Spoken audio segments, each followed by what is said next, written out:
and other marginalized communities in a positive light. Our first project is called Massawa. It's a comic book series set in Montreal 7 years after a zombie apocalypse.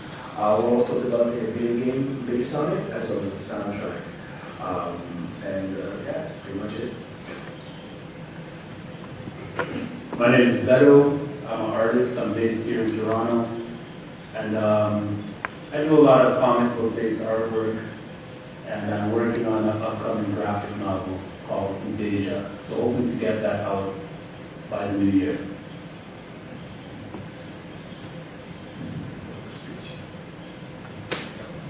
My name is Kel Vin. I'm a husband and a father, author and illustrator. I own a publishing company named Black Sun Comics. This is our second book, Black Sun: The Longest Night. This just came out today, actually, so shout out to Black Sun. Black Sun deals with alien invasion and what the survivors of this alien invasion have to do in order to fight back to reclaim their homeland. So it follows the main character hero and his struggles. Yeah, I think that's it.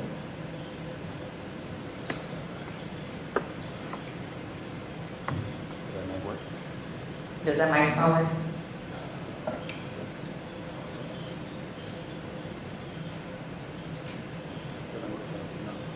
Okay, so this is going to be interesting. Okay, so what the purpose of Back to Black panel is, first of all, we've been doing it all across the United States, and we also did it last year for BCM Toronto at OPED University. The purpose of Back to Black panel is for the reason that a lot of times the direction when it comes to mainstream comics, it's not as accurate when it comes to portrayal. It's one thing to have Black comic characters, and it's another thing for someone Black to be writing about Black comic characters. Because nobody tell me and teach me about self better than self. So a lot of times when someone says it's a Black comic, if a Black person isn't writing it, if a Black person isn't publishing it, if a Black person isn't editing it, and if a Black person isn't illustrating it, it's not a Black comic book to me. I'm petty like that. So one of the things that we do with Back to Black is we address these issues. Also, a lot of things about Back to Black panel we address is the fact that a lot of times the characters aren't accurate to our culture. And sometimes that can be very problematic, because if you're putting out false information within your community, then how Black is this comic? We don't want to have comic books where every time a dark-skinned sister's in a comic, she just has to have an afro. She got to have an ankh necklace. I know I'm talking about myself right now, but it can be very cliche at sometimes. You know, so I want to address that, and the first question I have to ask for you all is, how important do you think it is to be accurate to character description of especially the location? Because if you're doing a character, let's say in Toronto, that's Black, or if you're doing a character from Detroit that's Black, how important do you think that is to keep with the location of the culture of the city or the country of the person? Well, the stance I take with that is that you have to remember that the genres that we're writing in, they thrive on imagination. So while you want to take some aspects from real life, if you really want to make it true sci-fi or fantasy, it's not supposed to be the actual, real-life depiction of the Detroit or Toronto. It's supposed to be a sci-fi depiction, right? So drawing inspiration and using that to create is a very fine line, right? And with a lot of the fantasy and sci-fi that I want to create, is I want to make them palatable, but at the same time not stuff that people see every day and stuff that people are used to seeing, in their communities. I want them to think higher than that, you know what I mean? And that's what sci-fi, as opposed to fantasy. Sci-fi is basically a future that hasn't come yet. And so that's the power of shows like Star Trek and shows like Star Wars, where we see technology that's 100 years away, but 10 years later, it's in our hands, right? Or it's in our ears or whatever, and that's what sci-fi is supposed to do. Right. So if I do a depiction of Detroit or Atlanta or Toronto or whatever, it has to inspire people to look beyond the way the communities are currently, right? That's the way I look at my sci-fi, right? For me personally, it needs to come from a place of honesty, and your heart has to be behind it. Because we've seen so many properties, so many stories, so many films where they're trying to tell a story outside of their experience, and they blunderous. Is blunderous a word? Blunderous? Blunderous. Blunderous is a word now. Blunderous attempts at trying to tell stories outside of their experiences. And I do talks at universities and schools and conventions, and I would say, listen, if you're going to talk about an experience outside of your reality, like if you're going to talk about black characters or gay characters or trans characters, and you're not those people, you need to consult.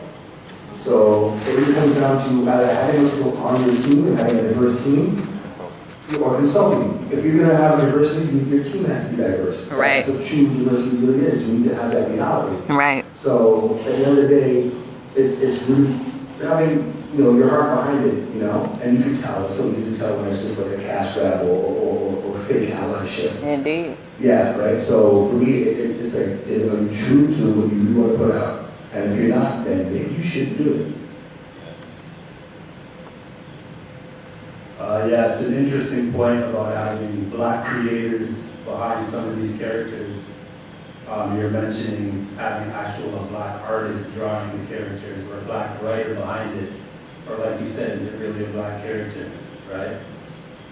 Because everyone is excited and all hyped for the Black Panther movie. Speak on it. I can't wait to watch the Black Panther. Speak on it. But Truth be told. if you go back to it must be the 1960s, these were white writers and white artists creating these characters. Right? Fast forward now to the 2000s, and I think companies like Marvel are doing more of a concerted effort to put black artists and black writers Where the money is. behind some of these characters. But yeah, the money is there. We already know why. These are popular now. But I think it's important for creators like ourselves up here to bring in characters That's right. from scratch That's right. that we can create and have for ourselves. Instead of jumping onto somebody else's character. Speak now on it. Now it's something a multi-billion-dollar industry. But that's just a thought about it. I'm glad you mentioned Black Panther. I don't know if anyone knows, but originally Black Panther was called Cold Panther. That's right. Cold Panther? Yes, Cold it Panther. was. Stan Lee was going to be calling it Cold Panther? Yes. So Black Panther was kind of like a joke. Mm-hmm. Like we're creating this black character, but he's there for us to make fun of. So yeah, I'm gonna go see the Black Panther movie too. It looks cool, but at the same time, it's not. I don't consider it a win for black folks because we're not the driving force behind it. So it's good that people are getting jobs, getting money, getting work. I'm all for that. But yeah, so what you said about authenticity, I think that's true. It has to come from an authentic black voice in order to be considered a black character in my book. So in my book. So yeah, artists like us who are out there doing it, that's where it's at. Did I answer your question? Yeah. Okay, cool. But he had something to say. Black Panther is going to be one for black people. Yes, I know the source of it, I know the roots of it, but without getting too deep into my thoughts on the upcoming film, first of all, NUBIAMANCY exists. I don't know if you know this, but it exists because of Black Panther. Because in 2012, when I heard the news that they were in production, I started the Black Panther page that Marvel runs right now on Facebook. I actually started that page. And I grew it to 15,000 followers, and they took it over about a year after I started, right? And the reason why NUBIAMANCY came out of that is because when I was posting images in preparation for the film, and I used to run other pages on Facebook as well, I started looking for more images like Black Panther, but with more and more original content, right? And obviously I couldn't post it on the Black Panther's page, so I started a new page for it in 2013, which now is NUBIAMANCY, right? So I'm very well aware that it's white created at its roots, but when white creators do it right, give them a little credit, right? A little credit. Maybe. And just a little credit. I'm not gonna worship them. I'm a major fan of Marvel by any means. I think the movies are very, anyway. But they're doing this character right. They're not half-assing it. They're not, let's just put it on Netflix because there's no market for this. This is, put it on, on Hulu. Maybe some people watch it. No, they're putting $200 million in a movie with a 99% black cast, right? And crew, right? Costume designer and everything. So I think the way that we should look at the Black Panther film is how does my business, what does my business look like before the film, and what will my business look like after the film? Because the people who don't give a crap about comics are going to be into what we're into right now. People that have no idea about this stuff. And we need to learn how to capitalize on that once it happens, because there will be a capitalization process. And Black Sun and Miscellaneous and Beddo and NUBIAMANCY are going to benefit from it, regardless of where it came from. That's the way we should look at it. So it is a win. Trust me, it will be a win.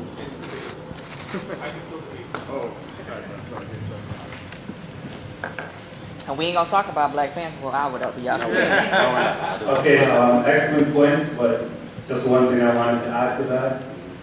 You can't just look at, I agree to win as far as it will give us more of a platform, because it's putting it out there on a level that none of us have right now.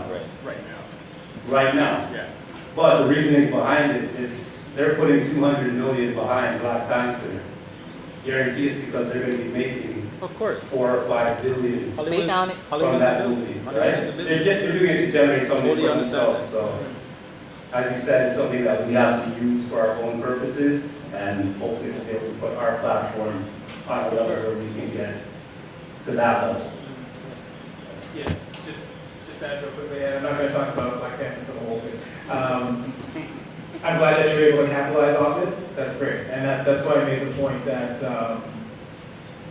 Black people are going to be paid from this, which is good.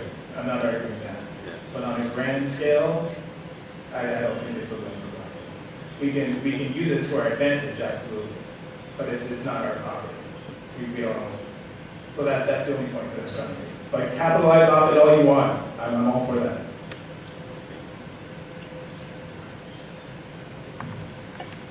Yeah, I disagree with that, but I don't feel like talking about Black Panther no more. But no, I'm gonna say something because I feel like it is. It's my man. I do not want to do it. It's I feel like it is a win for our people because, especially if you're a black mama with a black son, and your black son can go to a theater and see a whole black cast and everybody is superheroes. Black. Even the bad guys are heroes. He black. Yeah. Okay. So like you win too. Like off rip, I got an outfit getting made for the film. Exactly. So it's a win. Me too. It's a win regardless for me. Like, oh, everybody black, cool. Everybody getting checks, that's black, cool. So that's automatically a win for me. But I don't feel like making my indie convention about mainstream stuff. So we're gonna stop talking about Black Panther.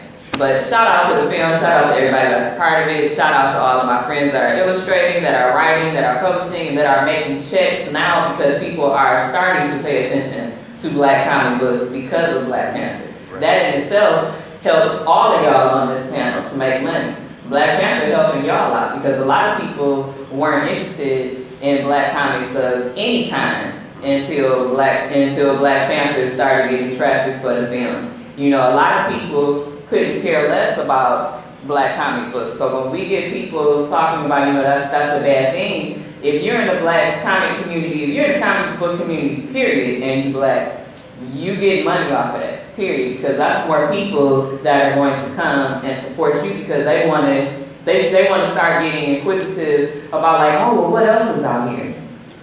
You know, because a lot of people weren't interested in comic books with melanated skin. So shout out to Black Panther, but we're gonna stop talking about that because anybody know me know I'm not all about mainstream stuff. So the next thing I want to talk about is representation of community, period, when it comes to Black comics and how important is it to you, or more importantly, like what made you get into the comic book community or the illustration community, because this panel is well-rounded. It's not just comic book creators on this table. What made you actually want to make your comics or your business, as far as NUBIAMANCY, be centered on Black comics, be centered on Black illustration, speculative fiction, speculative arts as a whole? What made you feel like that was important to do instead of just generalizing your product for everything, like all comics matter or whatever?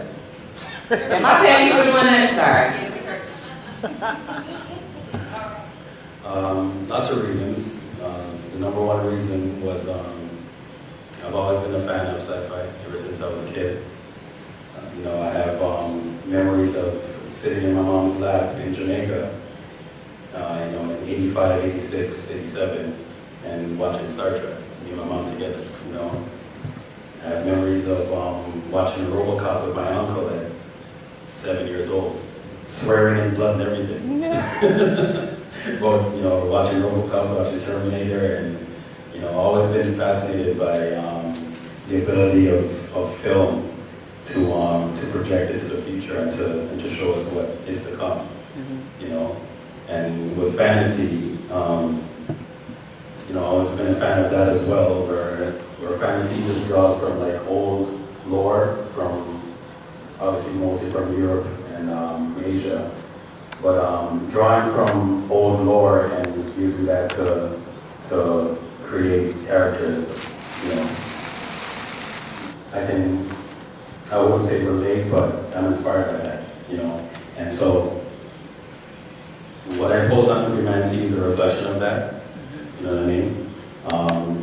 If you guys follow my page, you see that I post a lot of African mysticism, or stuff that's based on African mysticism, based on Yoruba gods, based on voodoo, based on, you know, all kinds of African mysticism, because we can use those stories that are not too well known and turn them into superheroes, and turn them into, you know, not superheroes, vigilantes or whatever they call it, right?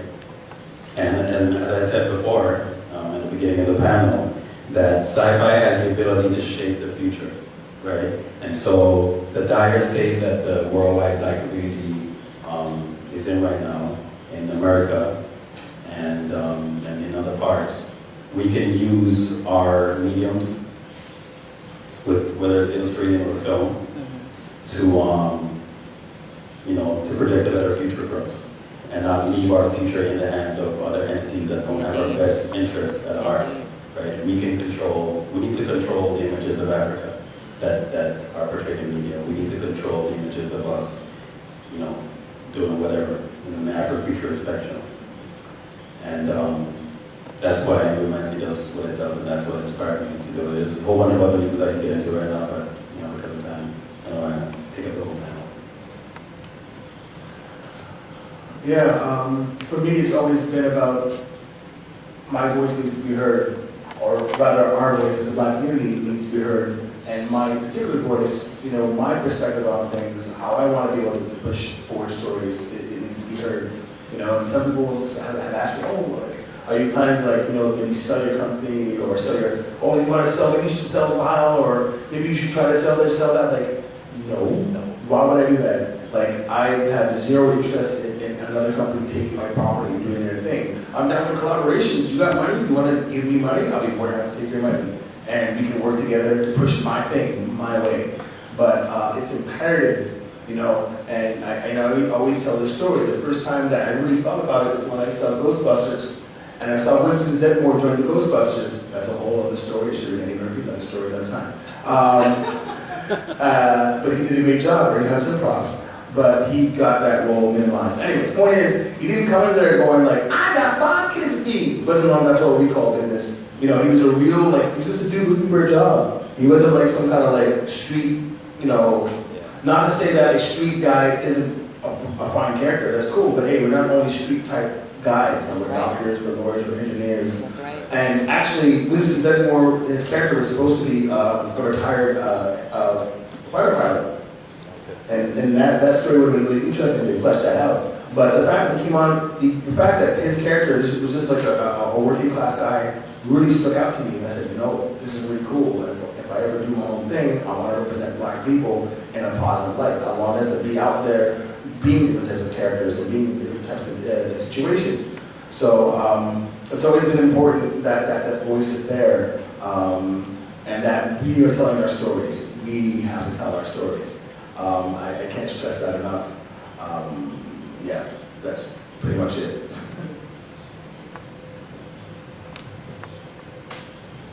Yeah, my influences basically goes back to when I was a young kid. Just thinking back of going to the corner store for my mom and seeing the old comic book rack there in the corner. This is going back a few decades there. But yeah, I was always interested, drawn to it. Used to start asking my mom for 75 cents or whatever it was. Started buying comics and I just got hooked on it from there. My collection grew.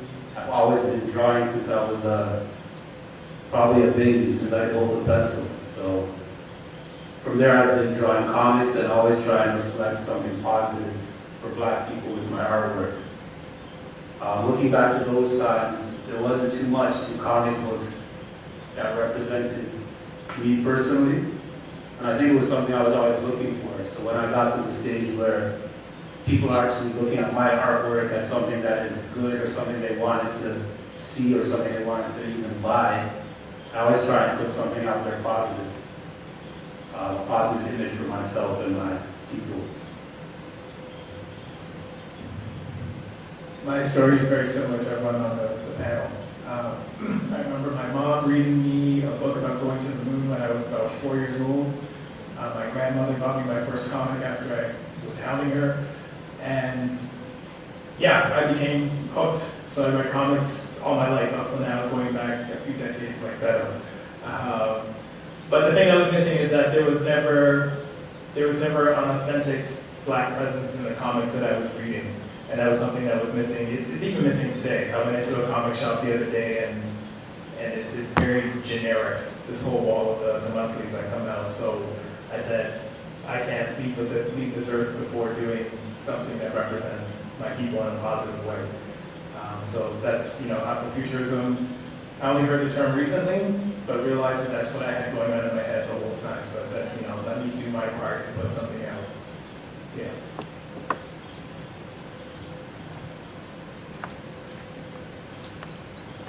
Being that I'm the only person on the panel that's not a Canadian, where do you see your specific company or your specific product fitting globally?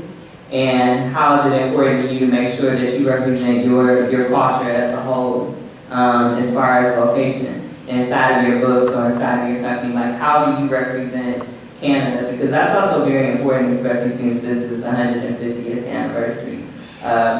How do you see it fits? How do you see it fitting in the States? Like, how do you see your product or your book differentiating from a lot of comic books that we have in the States? Because I know it's a larger medium and a larger audience in the United States, especially for Black indie comics. And I know this to be true because a lot of creators I know, they do come to Canadian comic book festivals and they just love, the people that they meet here because it seems like such a different spectrum. Well, NUBIAMANCY, I reach out to a lot of artists from all over the world, so I'm not really focused on being Canadian per se, because it's about uniting Africa and uniting the diaspora. Indeed. Right? So to say, and that's going back to what Beddo said, this whole time, I was in Canada, and that's kind of on purpose because I don't want to just, as a Canadian you know, a curator or Canadian filmmaker. This is worldwide, you know. And I take some inspiration in terms of authenticity, how I'm going to keep it, you know, grounded. I take inspiration from anime, right?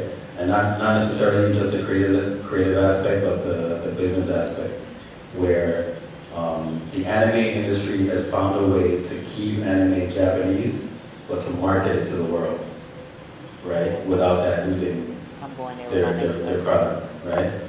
And so whenever NUBIAMANCY starts making their films, it'll be the same way. It will be authentic, it'll be non-diluted, but it'll be marketable. Not just to Black people, it's definitely by Black people and for Black people, but the world can watch it as well, right? We're gonna market to the world, right? And as you know, I post art and film from Black creators and white, Asian, Latino creators from all over the world. So it's not just, right? I'm not chocolate to the comics, right? So we're bigger than that. But yeah, so just to keep it authentic, is just finding a way to stay true to your brand, true to what it means to be Black in Montreal, Toronto, whatever, but find a way to market that worldwide. Our first story takes place in Montreal, because I was like, you know, all my favorite stories all happen outside of Canada or outside of my city, like Ghostbusters is in New York, Star Trek is in San Francisco. Okay, it's in space, but Starfleet space in San Francisco. Transformers is in LA. But all of our stories in Japan, as you mentioned before, you know, all these amazing, fantastical stories are in other cities. And I'm not saying that our city is like this world-class city. There's some great things about our city that are awesome.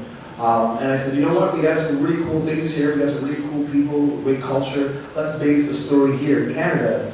But it's funny, one of my friends who's Canadian, who's moved to the States, he said, you know, Americans don't care about Canada. And I'm like, you kind of got a point. So I've noticed that kind of thing where like, people don't really care so much. And for me, when I heard that, I'm like, okay, well it comes down to a good story and relatable characters. It doesn't matter where your story is based, as long as people relate to the characters and like the story. So for me, it's important that I'm representing my perspective on the Black experience via Canada, because it's very different from the States. And Canada's got problems. There's this kind of like mythical belief about, oh, Canada is this beautiful, multicultural, accepting. No. It's deep racism happening in Canada. It's got mad issues, and we deal with police brutality just as much as the States. Mind you, it's not this just as much in the sense that it happens, but because the numbers aren't as large, it doesn't happen as much. But the same kind of thing happens. We don't have the South. It's not the same thing with the KKK, and our situation is different. Clearly, it's not as bad, but we still have these problems up here. Our South is Quebec. Yeah, right. You know what I'm saying? You know what I'm saying? Boom. Quebec is horrible. Oh my God. Yeah, I don't want to talk about that. I'm from Quebec, Canada, and it's yeah. It's another story. But yes, all that to say is that you know, our stories from Canada. It's another perspective on the Black experience, and it's for me. It's a careful balance between not beating people over the head with a message, but also talking about it through our story. Like for example, in Zyle, zombies represent bias. We all grown up watching, you know, the kind of media that we watch. It's infused with racism and sexism and transphobia and homophobia. And if you don't engage in critical thought, you'll be stuck in this one path of thinking, just like a zombie. So zombies in our stories represent bias. So it's really essential for me to be able to talk from my perspective of Blackness, and then, you know, learn from other perspectives of Blackness, from my story and from my work, without, like I said, beating people over the head about it. Because it's the last thing people want to do. Yeah, it's important to talk about social issues in stories. Sometimes they don't need to have that, but if you're going to talk about social issues, I think you have to strike a careful balance between being able to talk about it without being preachy. So hopefully that didn't go too far off topic, but yeah. Myself personally, I don't present myself as a Canadian artist. I mean, I live in Toronto, I'm based in Toronto, but I think especially with the social media presence within the past 5 to 10 years, it's a global marketplace. So when presenting your artwork or your stories or anything, it's not based to say this is Canadian or this is American or this is from Chicago or anywhere really, because once you throw something up on Instagram, for example, you have followers in Japan, Africa, United States, South America, all over the world. Anyone can access your work. So I think it would be very limiting to present yourself in this day and age as I'm a Canadian artist. To me, I'm an artist. My work is global, and anyone who likes it or appreciates it has access to it. That's kind of the way I see it right now.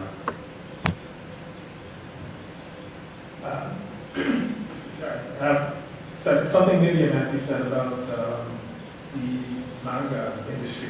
I'm glad you mentioned that because I was looking at it too, and their beginnings and the fact that they've been able to keep it Japanese but still market to the world is a model that we need to replicate. Yes. So I'm glad you brought that up. For myself, I don't really present myself as a Canadian artist. I don't know, maybe the dynamic here in Canada is different than in the States. I don't know. Maybe there's more of a sense of community around a geographic location there. It is. But here I consider myself an African living in Canada. And there's Africans living in the States and Africans living in everywhere, Japan, and we're the Caribbean, we're all over the place. So I don't really see it as, I'm Canadian first, I'm black first. I'm living in Canada, and I can market my art to a worldwide audience because we're all over the place. So that's kind of how I see things and how I approach it. But by that same token, Black Sun, for instance, isn't just for black folks. It's for anyone who wants to enjoy a great science fiction story and delve into the world of futurism. So I hope that answers your question.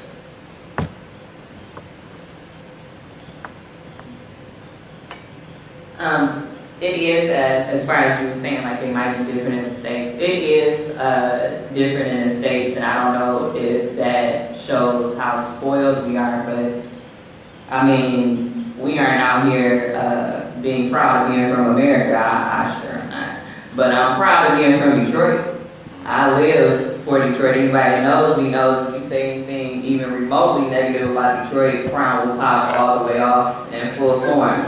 So I think that's how I look at it, because anybody that knows me knows how extra and unnecessary I am about the city of Detroit. So sometimes when I go to other locations, I'm like, like if you're an artist, do you somehow reflect that within your artistry or in your profession? But I definitely understand where you all come from, because I'm a Moor first, I'm black first, foremost, and last. So I definitely understand that.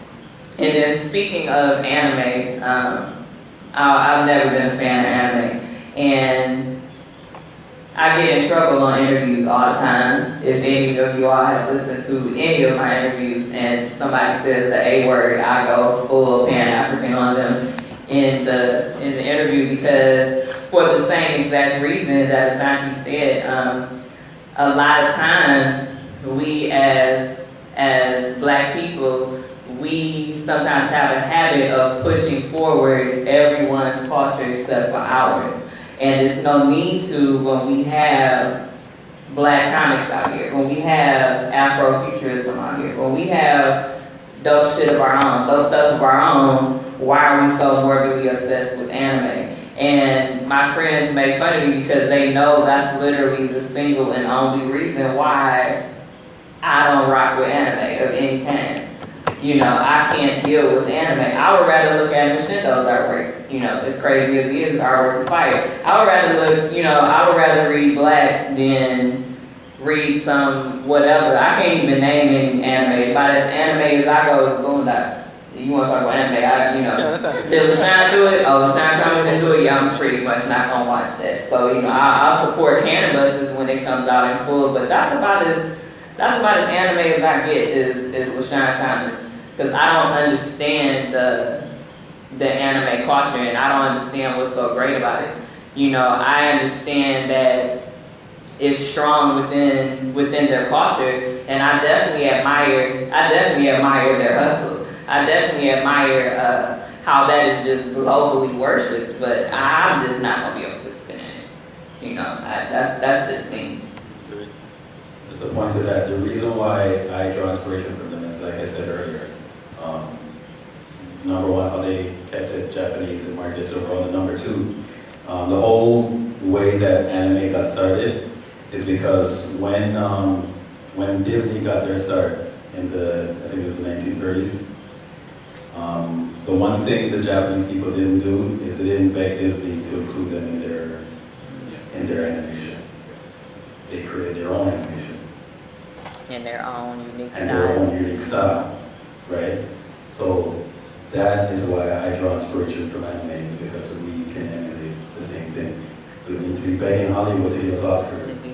We need to be begging, you know, them to put us in movies that, you know, portrays in a positive light. We need to do that. That's what the Japanese did, right? That's why I take inspiration from anime. Anybody else want to add to that?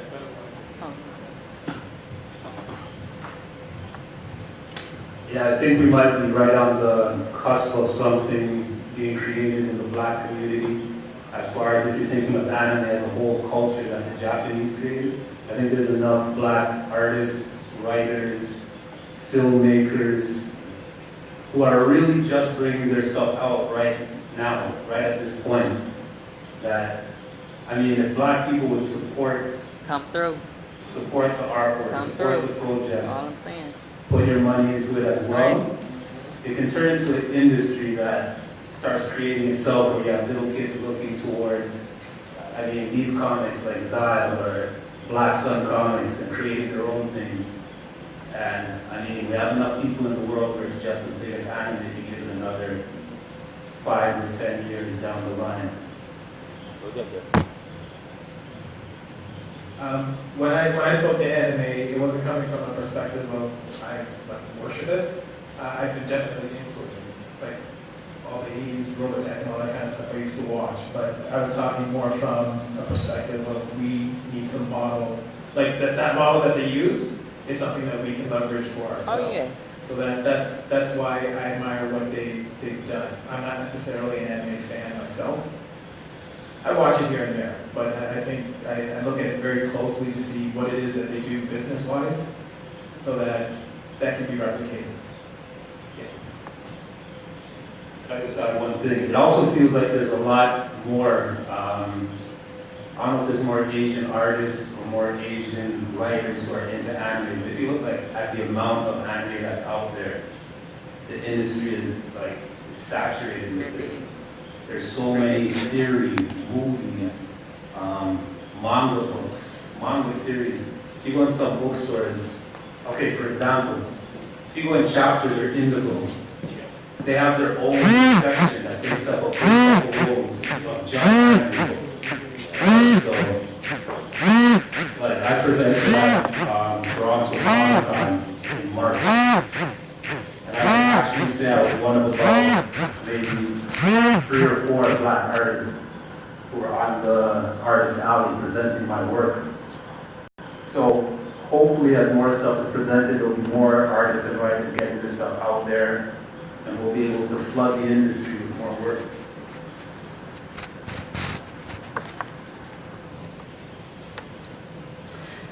Okay, real quickly, I'll give everyone 2 to 3 minutes since we're rounding it out. We're almost out of time. Everyone can say what projects they're working on and where they can be found on social media. And if there's anything coming out or anything that you're working on right now that's prominent that you want people to know about. Well, as I mentioned earlier, NUBIAMANCY we're transitioning into becoming a film production studio. Right now, all the legal jargon is being worked out, but once that's out of the way, we'll officially be in business. And what we have on slate right now is 5 short films that are based on work that's been posted on our platform, on the platform. and we're going to be working with a production studio in South Africa. So this time next year, you just see something in the works. But before that, I have some things I'm working on that is kind of like a precursor to that. So just look up for that. And to find us on social media, it's Facebook and Instagram, Tumblr, and YouTube.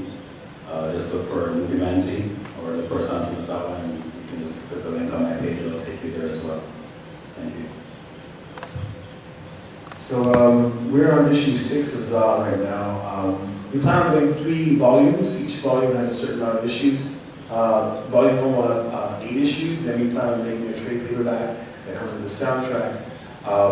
In our story, it's 7 years after the zombie apocalypse, so there are no more bullets left. Montreal is a tiny city. We have a lot of bikes, so all the weapons in the story are made out of bikes. We made our own genre called cyclepunk. So it's not steampunk or cyberpunk, it's cyclepunk. And we're also making a soundtrack, so we want the music to sound like it comes from the world of the comics, so the instruments are made of bikes.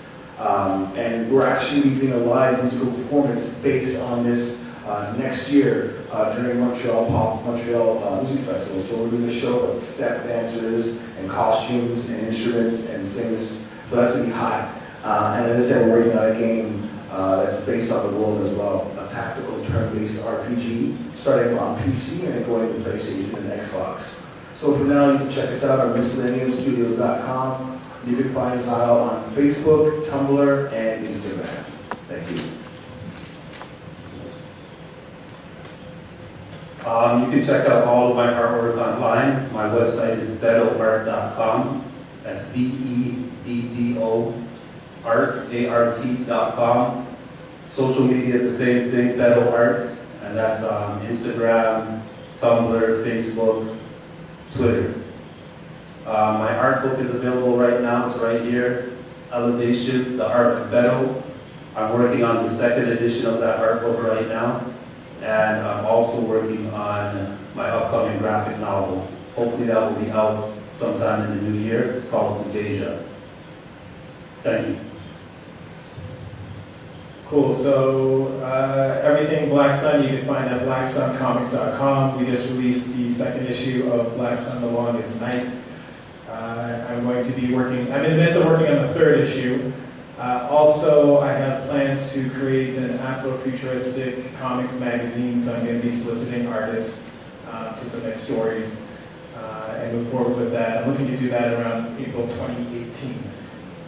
So yeah, blacksuncomics.com. I also have a YouTube channel where I teach how to make comics. Well, I teach the way that I make comics on my YouTube channel. So just look up blacksuncomics.com on any social media you can check us out. Honored to be on a panel with such creative folks. And thanks for hosting me, Crown.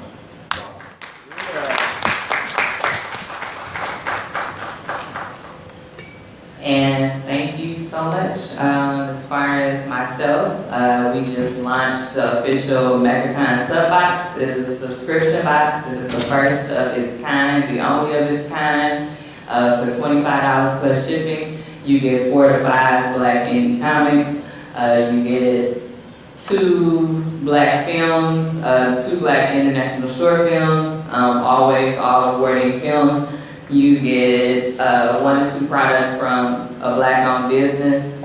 These are global companies, global authors, global creators, and it's really dope. We sold out in, I think, like 11 days, I think, for our very first month.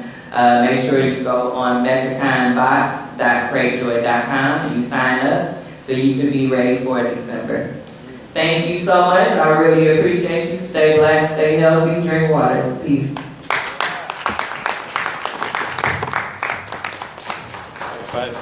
Huh? Oh, winged it. That's what I do.